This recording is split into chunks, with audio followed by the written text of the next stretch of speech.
Ashraf, nice one.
Hello,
hello, hello, hello.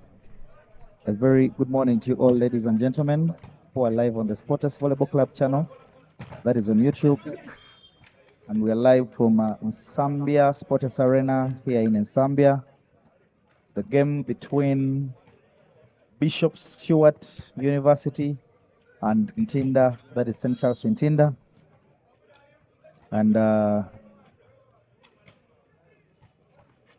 hello, testing. Testing, testing, testing. Testing.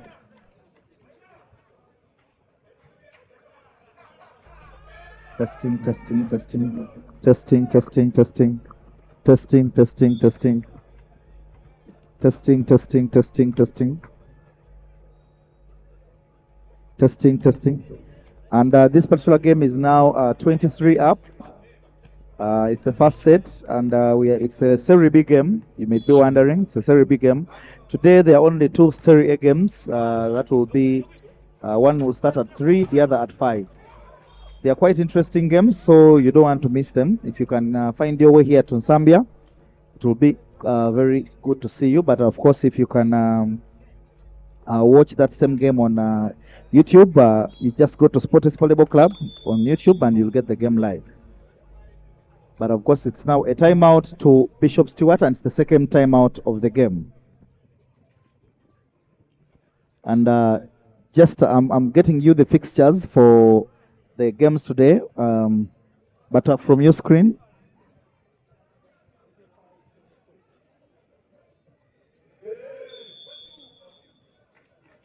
And of course, now it is 25-24. St. Charles there looking for their first set point. But the score, the fixtures for today.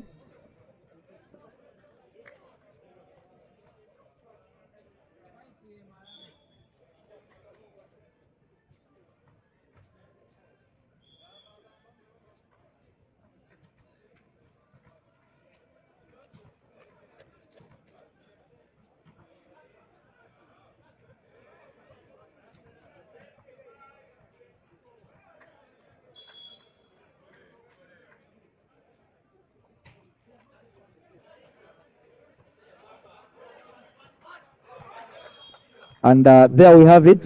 St. Giles taking the first set, 26-24. And but we are getting you those scores shortly. We were having a small issue with our scoreboard, but we are getting you that shortly. You should be able to have that scoreboard for the second set. So just hold it there. We'll be getting it to you shortly.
And of course, the second set is underway. BSU leading this particular one 4-1. Kwenegura James they are heading for the service. An interesting game is this in the Serie B category. And a free ball here to BSU. And the referee says there was a net violation from the attacker. Yeah, it was. You could clearly see the ball was very close to the net, and he was there forced to definitely tap on that.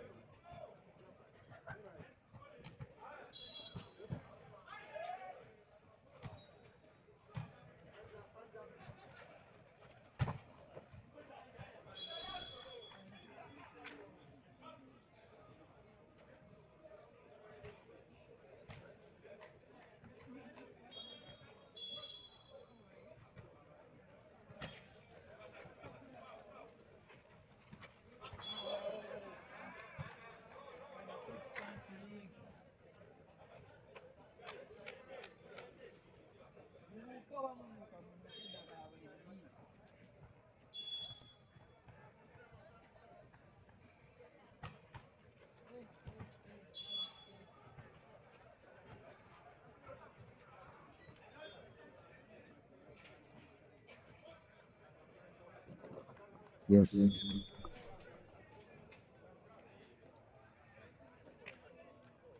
I have taken note of all the comments, particularly Noahere's Aaron saying the lack of commentary and scoreboard and making a game boy. That is true, but we are back now. We're sorting a few things. Olinga Eric saying 1 down, 2 to go. Mary Anachanzi saying let's go on Ntinda. Mariam saying let tell those boys not to put us on pressure. And Mariam, we are also expecting you here. You are saying Ameria should be on ground now. No? Tyre Bernard saying keep the fire burning team. All those Ntinda supporters. Noahere's Aaron, great job, best media team. We welcome. Ameria Nachanzina Kazukuka, I'm sure that's what you meant. But for this particular stream, I am joined by the manager of St. Charles Ntinda, the man himself, the big money, the man of the money, the beginning and the end of the money of St. Charles Ntinda, none other than Jean Onyait. Jean, how are you today? Okay, and we shall keep it to the commentary. We won't go to... We forget the money bit. Which happened outside there. You first give me money, then I keep quiet. But you got the money yesterday. No, there was no money, my friend. During the event. Apart from hosting us to a very nutritious getaway in the evening, sumptuous. That was the word I was looking for. Yeah, but of course that is a Jen. And Jean, what do you make of the game so far? It's a great morning to begin with, and quite exciting. It looks like both teams are enjoying, of course, with BSU having all the fans who have joined them from Squad X. Okay. If you can be able to look into the shade. The stands there. Yeah, the stands there. They're cheering their colleagues, which is expected, definitely. But I can't wait for the Ntinda. You know, Ntinda is known for always hyping up the game, and their fans are always very special. So we look forward to having their fans coming in the later game, because I think it's needed.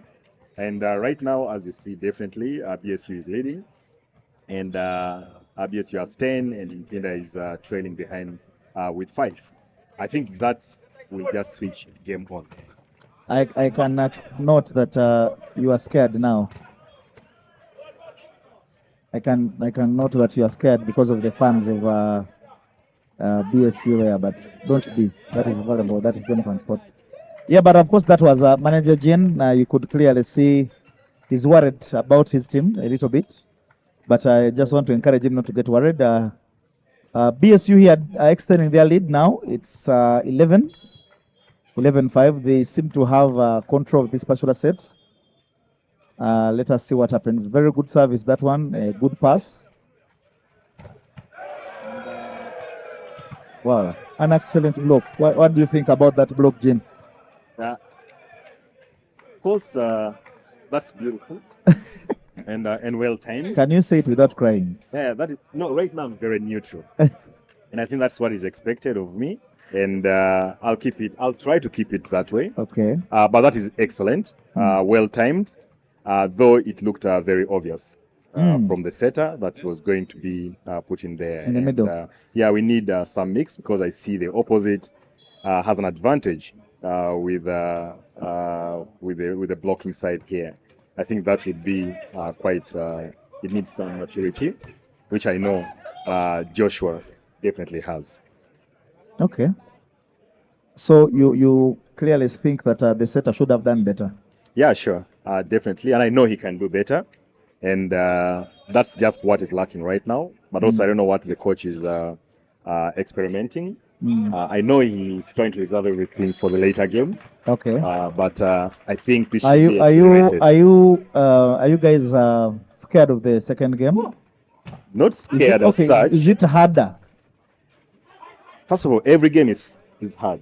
Every game is challenging because it has a different approach depending on what you definitely see. Because even the weakest that you might think can just bore you and you'll see you trailing behind. But it's a challenging game and we look forward to it. Let us talk about the table. Where is St. Charles Ntinda currently? So I think St. Charles right now is the leader on top of the table. But of course with the advantage that they have played more games. Okay. Yeah, definitely. So we need all the points from today to make sure that we're able to seal a better position. And of course, looking at your own team, the Tigers, eventually, because that is the next match the boys are looking forward to. Okay. And volleyball is back at the indoor stadium, that's Ntinda Arena. Are you excited? Yeah, we had a Twitter space and we're talking about the Sunday games not being featured in and what was the plan by UVF, because they promised us that. And no sooner had we talked about it than they made it happen. So that is very exciting, and I think it's going to be really nice. Okay. Yeah. And we do have, I know St. Charles has not yet gotten an opportunity. No, they did actually. The first game you I was going to challenge you on that. The first game. Definitely. So you've actually gotten an opportunity of playing in the indoor, and you know how exciting it can be in there. But it's also challenging in there. But I am also excited that finally volleyball is back in the indoor. It has been long overdue. And there have been a lot of questions. Last time on Wednesday when I was doing commentary, someone made a comment that they're not really excited about the Wednesday games, considering they miss out on those games. But it is very difficult to please all people at once. So yeah, true. But it's not about pleasing. It's what it is. Yeah. It's a fact that Wednesday has its own disadvantages. It does, yes, it does. And one thing I said the other day is that if I was part of UVF, I would scrap the fee because we want to attract the people. Okay. Then we shall be able to compensate and get that money over the weekend because people will actually get the feel and what it means. Okay. But if you don't attract people to come over and cheer and know what is going on, then it becomes actually tough, because even the basketballers who play there, they actually get pushed out. Yeah. But those are the guys you'd want to attract for the start, and eventually you'll have the game having many people and many fans. Okay. Yeah. But as a man of the money, you could just waive those fees. You could say you are taking on the entire season, and all Wednesdays they are cleared. People just come and enter. And by the way, not to take anything away from you, St. Charles Ntinda has been doing an incredible job. I've been following your Twitter, and you guys, I think you're giving out free tickets. Yeah, absolutely, fans. exactly, and Yeah. that's what we are trying to do. Yeah, so you're doing, I think you're doing incredible work there. But of course, now me who wants to tap into your magnanimity, I think you Now, could also waive off those fees. so I think I need us to continue the commentary, but just for your information, it might be misleading because I am only managing the money of the people who give the money to Ntinda. So it's not my money at all, and I just wanted to make that very clear. And we are happy to receive anyone else who is going to give us money, especially you. We are always welcoming because we are a community, and there are different activities that we want to see going on. And eventually we shall be able to do rotational activities. We come to supporters grounds and we have a cookout and enjoy, and we have volleyball amidst food, volleyball amidst music, volleyball amidst love and relationships like we had yesterday. All that is what we want to see happening. Back to the game. Yeah, and there are not many differences between St. Charles, Ntinda, and Sporters. They are both church-based teams. Absolutely. And so we have. And there is money. And we have quite a lot in common. But going back to the game, you know your players, the St. Charles and Ntinda players. Who are those two players you think can make a difference in this particular game? Is that with respect to the players who are already on court, or even at the bench? Let us start with the players on court. Yeah, so I think we all know winning is always at the center. Yes. And defense gets you the best that you want to definitely have. So using the center more efficiently would give us the win as it is right now. And if you notice that what has been making us behind, putting us behind, the DSU team is doing good defense on their side. You've seen they've been blocking and the likes. So center is what is going to give us more points for us to be able to execute what we've come to do here. Yeah, and so you have not highlighted. Of course, you highlighted that you think your middle blockers will definitely be a good addition and an advantage if they are on. Any other players off court? The substitution? Yeah, definitely. We have Justin. Yes. Who is still out. I think he'll make he'll hold us up and keep everyone afloat in this sinking sea. Yeah. As I may say, I see how he's composed. He doesn't look shaken, but Justin definitely would bring something completely different, and you'll see the atmosphere changing. Okay. That is my very good friend, Jean Onyait. And always incredible seeing him here in the Sporters grounds. They are doing incredible work in St. Charles, Ntinda. And they are not the only ones having an impact on the game. We do have quite a number of people having an impact. So big shout out to Ndiamhaki Emanzi of Side Out Africa. Great job he's doing with the social media there. Yeah, he's doing well. That's good. It's needed. Yeah. And quite a number of people who are doing really, really amazing work. But of course, you just have to do one thing: subscribe to the Sporters channel. That is on YouTube, Sporters Volleyball Club, and subscribe.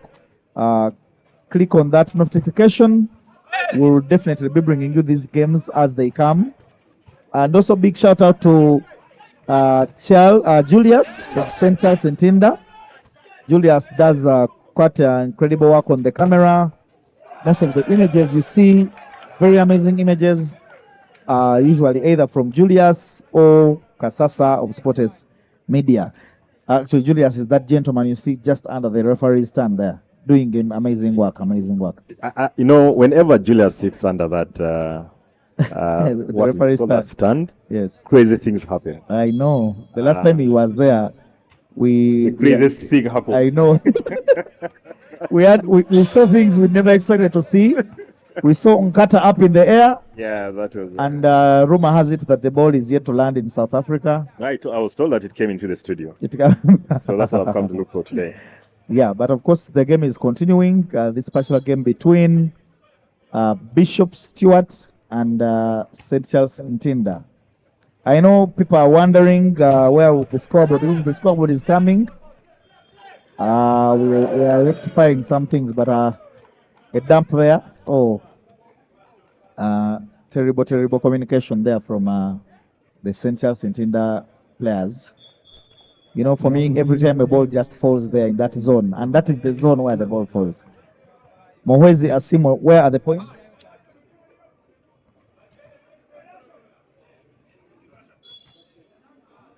And of course, now it is a PSU leading 17-15. Yeah, you could see the scores there on your screen. This is actually impressive.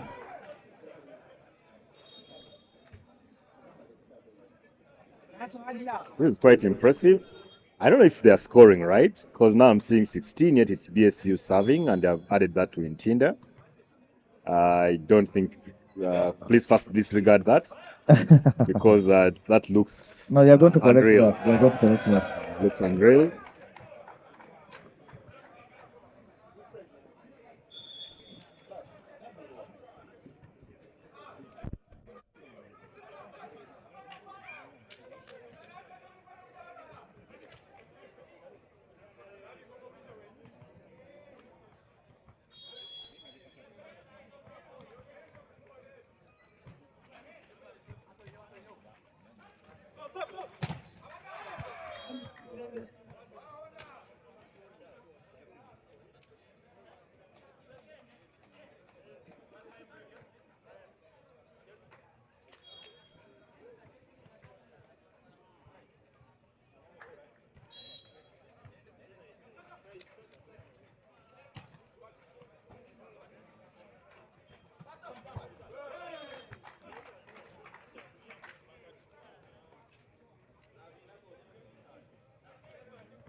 And of course now 23-17, BSU are really looking comfortable in this particular one.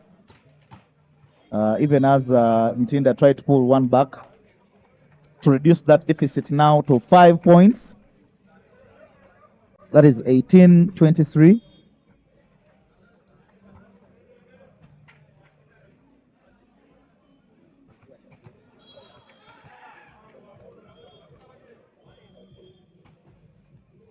So, Jean, clearly your team is distressed. I think it's too early to say that. Yeah, of course, it is too early. Yeah, you're right. It does not take away the fact that it is distressed. I am actually having pity. I am having pity for the boys. I do not think they'll eat lunch today should they lose this one. Manager. I think that's not what you do Hey. to the horses. They still have to feed. They still have to be taken care of because you don't know what situations they're into. This is Jean being a good manager.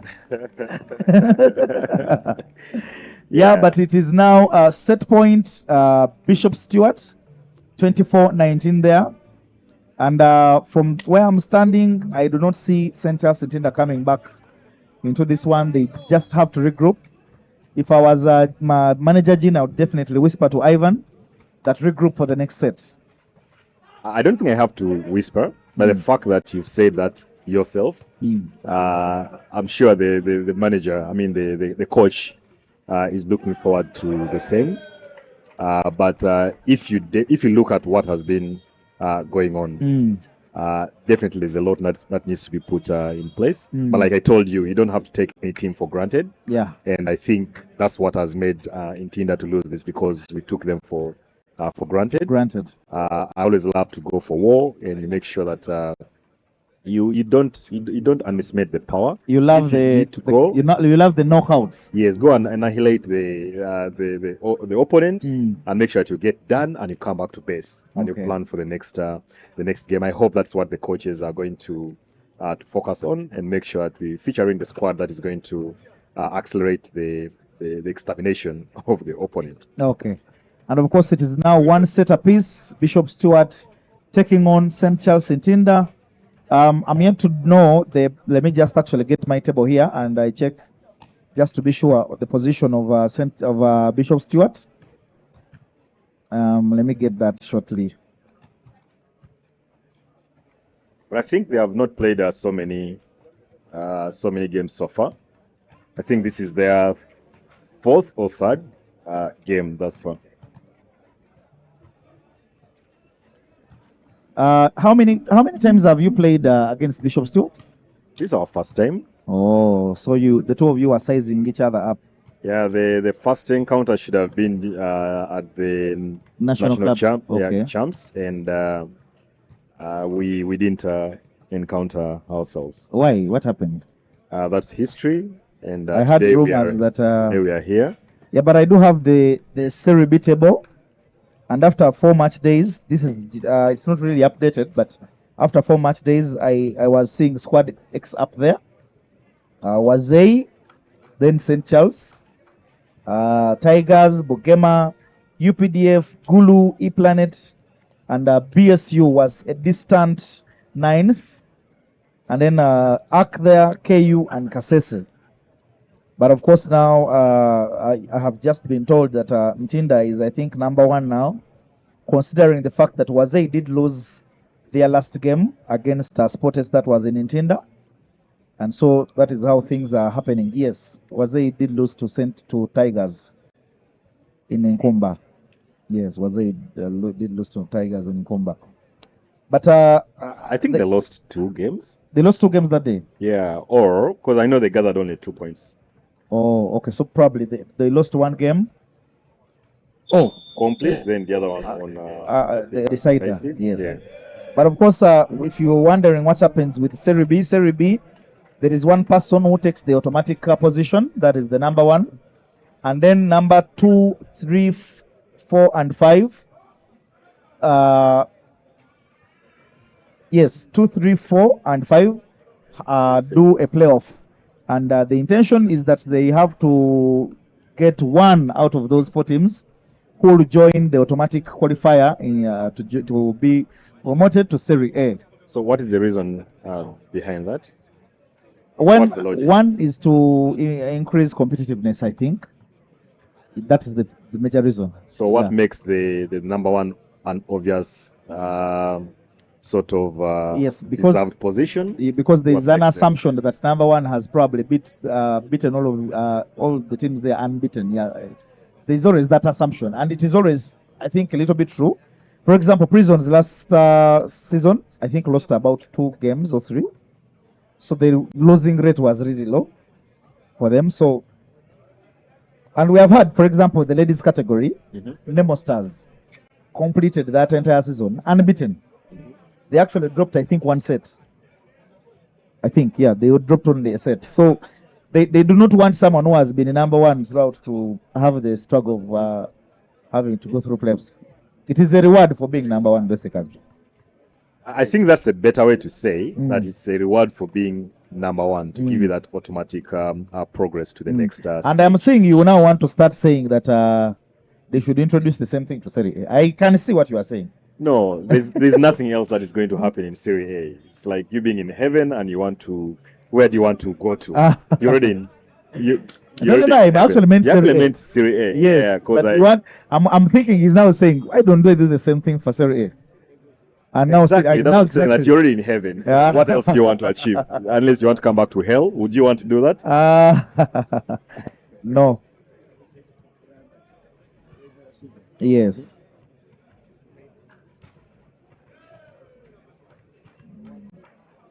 So basically, increase competitiveness.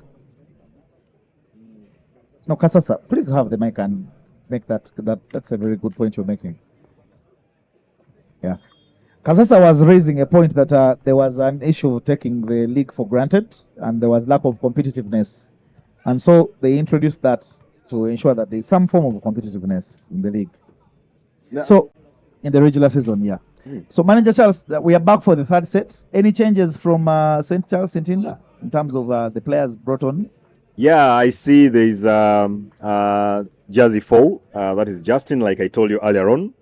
That Justin would bring something. I also see that they have introduced Akram, who is putting on Jazzy 11. And one good thing with him, he knows how to get the block. So I see defense has been improved, enhanced for the team. I also see the libero who is starting, Jazzy 1. Is also new in the squad. So I think that is expected to give us something new and something different, which we shall.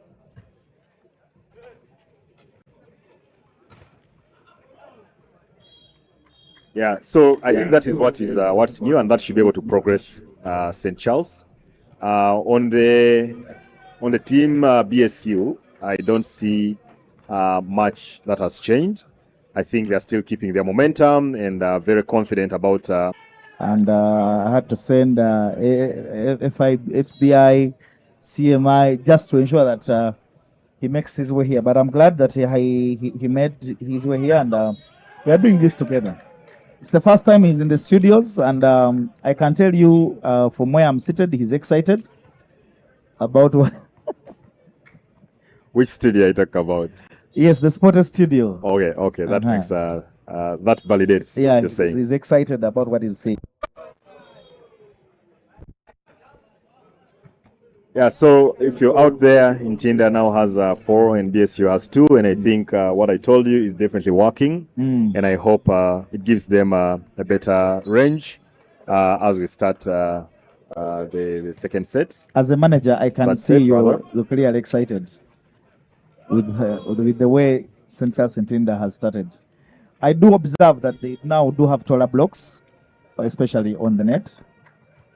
That should be true, except that when Kasasa was here, he was talking about people winning and losing and making the game competitive. It's not. Sometimes you use advantage. Yeah. I think sports definitely is about advantage. You can have the very best of your players getting injured, and you'll take advantage of that. So I mean, we don't have our tallest Oh. center player, Mhm. whom we are really grooming, and you know, when he's in there, he's very reckless, and he goes all in. And I think that is what is missing here to stop the penetration from BSU. Okay. And that was going to be the third attack if it had gone out for that young man from BSU going out. But this time round, he gets lucky. He looks for that long diagonal. No, it is something. It is surprising that they teach these. They keep. I observe coaches telling these attackers, look for that long diagonal. Look for that long diagonal. Look for that long diagonal, and they do not. I do not. I don't. It's quite fascinating. Maybe it's not. It's because maybe they don't understand the advantage that has. You see, when you project the ball to the diagonal, you're most likely going to go over. Okay. Because it gives you that advantage that allows you to run over and you extend it to the farmost corner, which is also very hard to cover because that position, in most cases, they're not able to get someone there.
Very serious.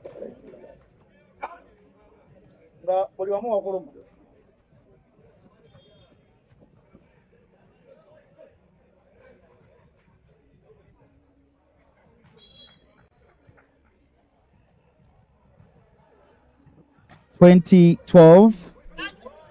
Ntinda with a very, very comfortable lead in this particular set. Nice pick up there from the setter. And shot number 3 was trying to do what my brother Katawazi Aziz is fond of doing, looking for those fingers. But the blocker from BSU was very clever. He did not let that happen.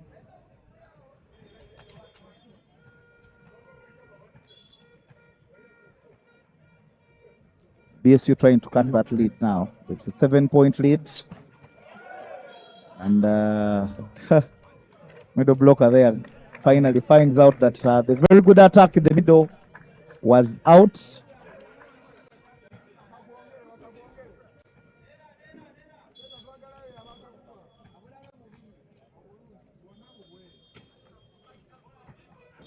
And it's now mediocre legendary player, that one.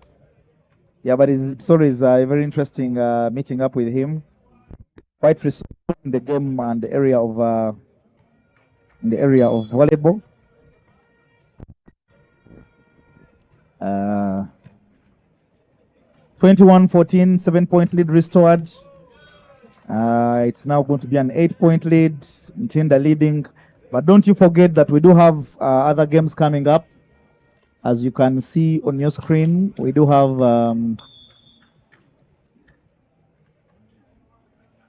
quite a number. At 3, we do have, actually starting 3. The Serie A games shall be starting at about 3.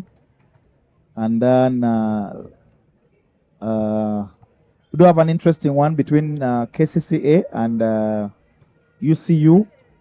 But immediately after this one, Squad X is going to be taking on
Yes, we do have ARC taking on Squad X.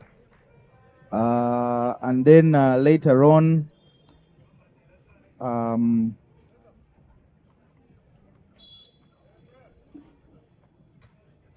we also have BSU taking on ARC, and then Squad X taking on Centers in the concluding game in the afternoon. But the next one on this court will be ARC taking on Squad X. And then at 3, we shall have the first Serie A game, as you can see on your screen. KCB Nkumba taking on KAVC. And then UCU taking on KCCA in the men's category. Very interesting games. And of course, Sunday, we shall spend the entire day at the MTN Arena. As you can see on your screen, we have an early morning game between Sportes and VVC in the ladies category. We do also have Elion Nemo ladies category. Later on, we shall have Sky Elion in the men's category. And then we shall have Bishop Stewart, KU Kampala University taking on Squad X in Serie B. And then Sportes Nemo, the game of the weekend, will start at 6. So there are changes to the time. Take note of that. There are changes to the time. But the games are still very much there.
your office.